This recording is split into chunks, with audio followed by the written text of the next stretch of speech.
Hey, welcome to today's devotion from history.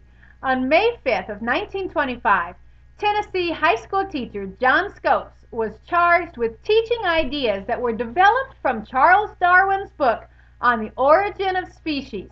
Now, this violated the Butler Act of Tennessee, which prohibited teaching any theory about the origin of man other than the biblical account. Now, it was actually a test case. The American Civil Liberties Union was looking to challenge the act, and they convinced the high school teacher, Mr. Scopes, to consent to be arrested and to stand trial for breaking the law. And this trial was the media event of the decade and was called the first trial of the century.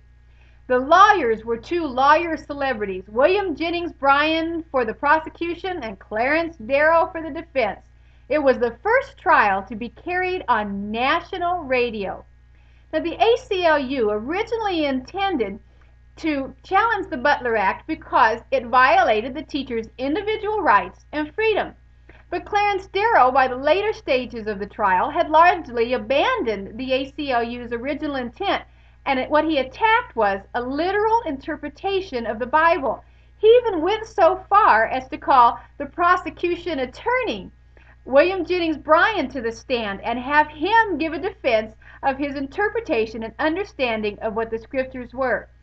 Darrow based his defense on this point, that the scriptures, the Bible, should be relegated to the place of moral teaching and theology, but that they had no place in a science classroom.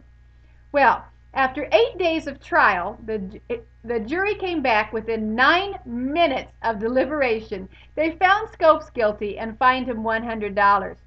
But this is a fair question. What do you believe about the place of Scripture? Is it simply a book that has good moral teaching, but it has no more authority than any of the other ancient or modern writings? Or do you believe that it has authority over your faith and your conduct? Now, whether you fall in the line of Clarence Darrow or William Jennings Bryan on this, if you were one who had been called to the stand on that day to defend your understanding of the scriptures, could you do it? It's a question that we must ask, because what we believe needs to be defendable. And if you can't defend it, you might better study it and find out what you really do believe, because our beliefs will determine our actions, and our actions will determine where we go with history. So today, on the day when we think about the monkey trial of 1925, ask yourself, where do you stand with the scriptures?